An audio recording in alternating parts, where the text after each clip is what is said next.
Hello there, kia ora. If you know a woman who voted National, you might want to check up on them because this weekend has highlighted how deeply problematic a number of party members are when it comes to how they view women.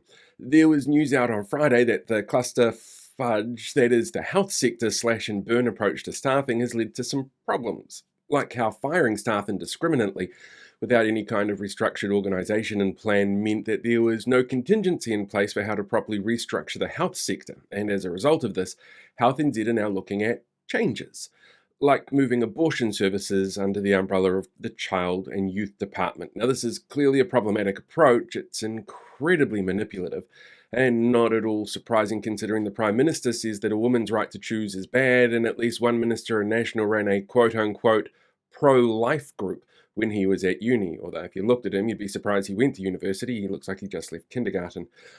They know changing the law would be political suicide, but they sure can guilt trip a woman while they make their own decisions.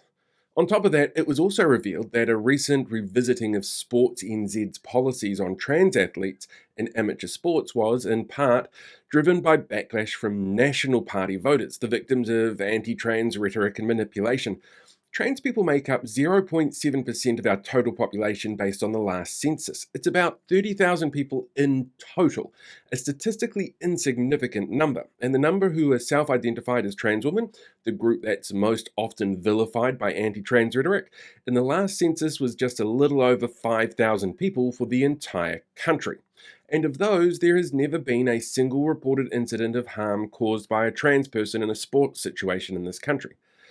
There have been harm caused to trans people, though, and the anti-trans rhetoric is dangerous to not just trans people, but also to cis people. It creates impossible standards of what feminine and masculine ideals are and leads to people attacking those who they think look wrong.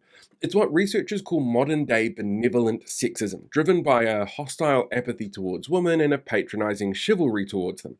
But only when women meet an idealized threshold of what it means to be a woman in the eyes of these men who drive these viewpoints.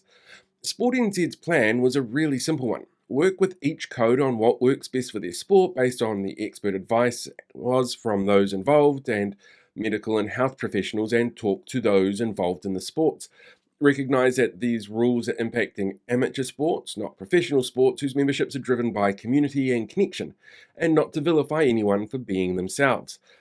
But that wasn't enough for National Party voters who demanded more, demanding that this government gets all nanny state on the tiny amount of trans amateur sports players out there because of overblown and over-amplified rhetoric from disinformation spreaders. Maybe the National Party should be asking why their supporters, the moderate of the three coalition parties, believe these things. It's not like media supporters would say ridiculous things that really don't read the room after all. Oh yeah. Look, every single person has a right to freely express themselves and make choices that are right for them. But to vilify and guilt trip people, manipulating their feelings and those of the people around them to make decisions that are contrary to their self-expression, well, that's dangerous and harmful for everybody.